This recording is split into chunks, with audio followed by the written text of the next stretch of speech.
people get into it with the wrong idea of what marriage is about. The idea is that I'm gonna find somebody who is my match, they're gonna get me, life is gonna be easy, and I'm gonna just find that perfect person and it'll all be bliss. And that's actually the wrong notion of what marriage is about. And they completely avoid the process of sorting themselves out to be prepared for marriage. What are common things that are destroying marriages in your experience? A lot of things. There's a lot of different layers of, I think, what makes marriages not work. I think some of the most common ones are that people get into it with the wrong idea of what marriage is about. They often approach marriage as, they see these Bollywood movies or they see even just Hollywood movies, and the idea is that I'm gonna find somebody who is my match, they're gonna get me, and we're gonna have the same interests, and life is gonna be easy, and I'm gonna just find that perfect person and it'll all be bliss. And that's actually the wrong notion of what marriage is about, and it's the wrong approach from the beginning to enter into marriage. We hear that marriage is half the deen, but I think a lot of people don't understand that or why that is. And I think part of the reason why that is that our experience of ourselves is ourselves as separate. We have our own free will, we have our sort of sense of need for control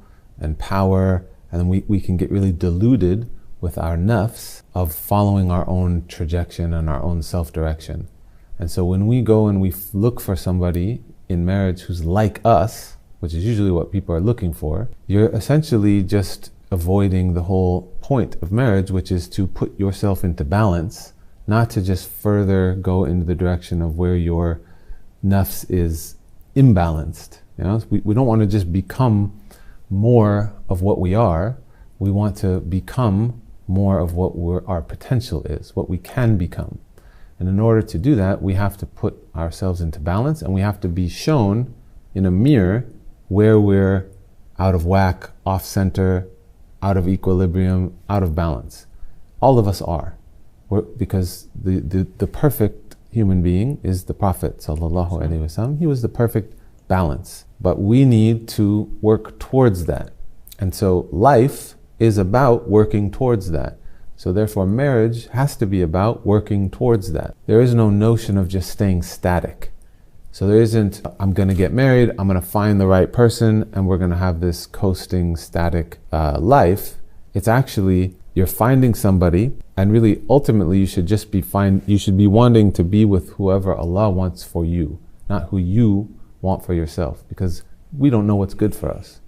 Allah knows what's good for us. And what's good for us is for us to come into the full possibility of our potential as Khalifatullah, and that ultimately to come into submission to Allah.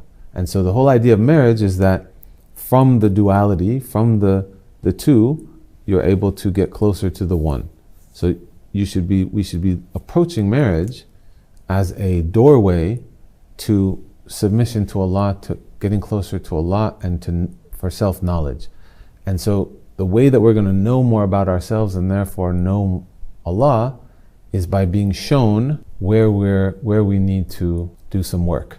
And so that means the difficulty in marriage, the things that annoy you about your partner, the things that they do differently, the arguments, the different cultural differences, my family wants to do that, your family wants, those are all the opportunities for us to do this work of riyadat nafs, of working on ourselves. And so I think the biggest problem, going back to your question, is that people have the wrong idea of what they're engaging in marriage for.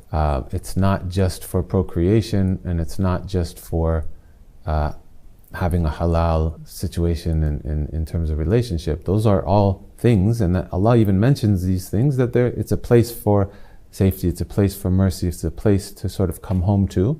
So that's a part of marriage. And anybody who is married, sometimes you have that, and sometimes it's really difficult. And so it's the difficulty that actually provides the opportunity.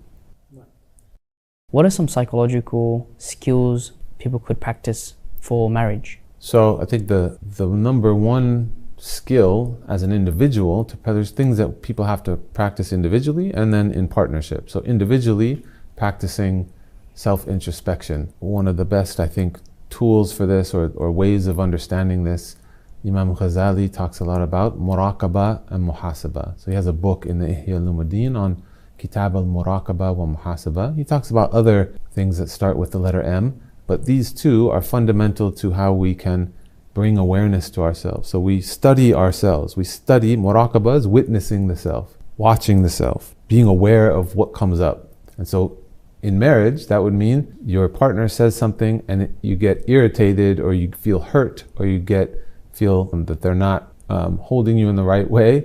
You have to, instead of just saying they're the problem and they need to change, because we can't control other people, we can only control what is within our internal locus of control. And so we have to watch and notice what's coming up for me, so we're equipped to be able to know what work we need to do. So that's muraqaba. And then muhasaba is taking self-accountability, taking account of what you've now witnessed and understanding what do you need to do, what do I need to do to fundamentally work on changing my state. So rather than focus on, in marriage we often focus on the other person fulfilling our rights, right? They're supposed to, everybody, the husband always goes and finds the Islamic the literature that says what the woman is supposed to do for the husband, right? And then he gives it to his wife, like, see, you have to do all these things for me. Whereas our attitude really should be, if each person is doing for the other, if each person were to focus on fulfilling the other person's rights, then your rights would be fulfilled from the other person or from Allah, really, and you're disengaged in this nafsi pursuit of getting what you want. So this is the psychological engagement in this in marriage, is that we have to fundamentally get outside of our own nafs, our own self-direction, our own notion of what we think we want or what's best. And we do that by engaging with another, right? So the whole idea of putting somebody before you is actually, yes, it's for them and it's altruistic, but it's actually the medicine that we need for ourselves to heal and to develop into our potential. And then the other thing, so that's individual, but then as a couple, it's just learning communication skills. So oftentimes people just talk to one another in the way that they're used to talking, and they wind up just talking at each other or over each other, and nobody's actually listening to the other person based on what their reality is. And so one of the really hard skills that couples need to learn is how to communicate. And that communication essentially has to be slower, and it has to be listening to what the person is actually saying and actually meaning, rather than inferring meaning based on your experience. If a couple has no major issues in their relationship, but despite this, they're still seeing their marriage deteriorate, what can they do to overcome this? They need to recognize and accept what the issues are that they have, because it's not that they don't have issues, it's that they're not owning up to the issues that they have. They're not paying attention. So this again would come back to muraqaba and muhasaba. They have to start to be self-reflective. A lot of people just engage with life in a very external way, where they're just focused on transactions and behaviors. And so everything's fine, they have enough money, they have everything, they have kids that are healthy, they have things on the outside, and so the assessment is, it's all good. Why aren't we happy? Or why isn't it working? It's because the real thing that everybody should be focusing on is what is going to persist beyond this dunya. Mm-hmm. Your house, your job, your children, all of these things that in relation to you don't have control over, that's not going to persist or sustain in your ultimate trajectory of where we're going in our post-mortem reality. So we need to, I think in this case, the couple would need to look at themselves in a deeper way and recognize, why are they here? Why are they in this marriage? And what are they benefiting from it in terms of their station with Allah subhanahu wa ta'ala. If someone is looking to get married, what are some important things they can do to prepare for marriage? Know themselves. The more that they can spend time doing this process of self-reflection and starting to know themselves, then that's going to be the best thing that's going to prepare them for marriage. A lot of times people spend all their time studying the other person and trying to find the right person. And they completely avoid the process of sorting themselves out to be prepared for marriage. And so that means they need to sort of understand who you are, what motivates you, what are your underlying values, what is your relationship with Allah, what is important to you.